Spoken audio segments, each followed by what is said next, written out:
الحمدللہ رب العالمین والعاقبۃ للمتقین والصلاۃ والسلام علی رسولہ الکریم اما بعد فاعوذ باللہ من الشیطان الرجیم بسم اللہ الرحمن الرحیم ان اللہ و ملائکتہ یصلون علی النبی یا ایھا الذین آمنوا صلوا علیہ وسلموا تسلیما بلغ العلا بکمالہ کشف الدجی بجمالہ حسن جمیع خصالہ صلو علیہ وآلہ۔ جو ارشاد باری تعالیٰ ہے، حامیم، قسم ہے روشن کتاب کی جسے ہم نے برکت والی رات میں نازل کیا۔ حضرت ابن عباس رضی اللہ تعالیٰ عنہ فرماتے ہیں کہ حامیم کا مطلب ہے اللہ تعالیٰ نے تا قیامت ہر چیز کا فیصلہ کر دیا ہے۔ روشن کتاب سے مراد قرآن پاک ہے۔ شب برات برکت والی رات ہے جو شعبان المعظم کے نصف میں واقع ہے۔ اللہ تبارک و تعالیٰ نے قرآن مجید میں بہت سی چیزوں کو مبارک کہا ہے۔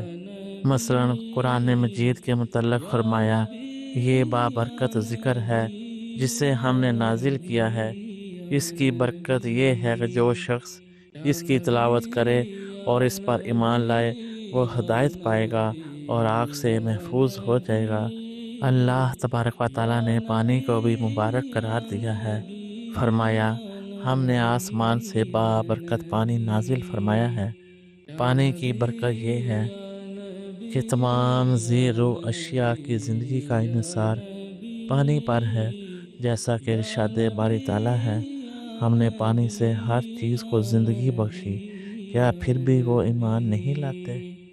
اللہ تبارک و تعالیٰ نے زیتون کو بھی مبارک کہا ہے۔ فرمایا، زیتون کے بابرکت درخت سے ہے جسے آدم علیہ السلام نے زمین پر آنے کے بعد سب سے پہلے تناول فرمایا تھا۔ اس میں غذائیت بھی ہے اور روشنی بھی۔ اور کسی نے برکت والے درخت سے مراد حضرت ابراہیم علیہ السلام، کسی نے قرآن، کسی نے نفس مطمئنہ مراد لیے ہیں۔ نفس مطمئنہ جو نیکیوں کا حکم دیتا ہے، احکامات کی بجا آوری کی رغبت دلاتا ہے اور تمام برائیوں سے بچا کر تقدیر کے سامنے تسلیم خم ہو کر رب کے حکم کی تعمیل کرتا ہے۔ اللہ تبارک و تعالیٰ نے حضرت عیسیٰ علیہ السلام کو بھی بابرکت کہا ہے۔ فرمایا، اور اللہ نے مجھے بابرکت بنایا ہے، خواہ میں کسی جگہ پر بھی ہوں۔ آپ کی برکت کا ظہور یہ ہے کہ آپ کی والدہ حضرت مریم علیہ السلام پر خشک کھجور کے درخت سے پھل جڑنے لگے اور ان کے نیچے پانی کا چشمہ جاری ہو گیا۔ ارشاد باری تعالیٰ ہے، لہٰذا اسے کھاؤ پیو اور اپنی آنکھیں ٹھنڈی رکھو۔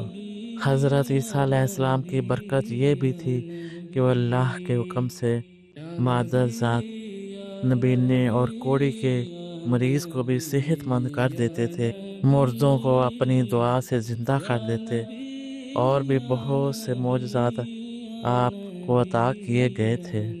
اللہ تبارک و تعالیٰ نے کعبہ کو بھی بابرکت کہا ہے۔ فرمایا، یقیناً وہ پہلا بابرکت گھر جو لوگوں کے لیے بنایا گیا وہ مکہ معظمہ میں ہے، وہ لوگوں کے لیے باعث ہدایت ہے، اس میں واضح نشانیاں ہیں۔ اس گھر کی برکت یہ ہے کہ گناہوں سے آلودہ جو شخص بھی اس میں داخل ہوتا ہے وہ پاک صاف ہو کر نکلتا ہے۔ فرمایا، اور جو اس میں داخل ہو گیا وہ امن میں ہو گیا۔ اس لیے جو شخص ایمان حالت ایمان میں حصول ثواب کی نیت سے توبہ کرتا ہو اور بیت اللہ میں داخل ہو گیا، وہ اللہ کے عذاب سے امن پا جائے گا، اس کی توبہ قبول ہوگی اور اللہ تبارک و تعالیٰ اسے بخش دیں گے۔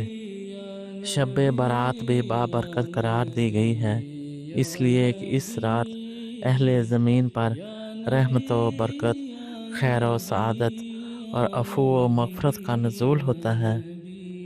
اللہ تبارک و تعالیٰ نصف شبان، شب برات کی رات کو آسمان دنیا پر نزول کرتے ہیں اور ہر مسلمان کی بخشش کر دیتے ہیں۔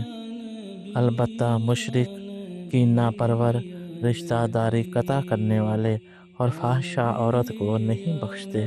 اللہ تبارک و تعالی ہمیں اس رات کی فضیلتیں، برکتیں، رحمتیں اور خاص فضل و کرم اور تمام فیوز و برکات ہم سب تمام امت مصطفیٰ، امت محمدیہ کے مقدروں اور نصیبوں میں کرے۔ آمین ثم آمین۔ جزاکم اللہ خیر و احسن الجزا۔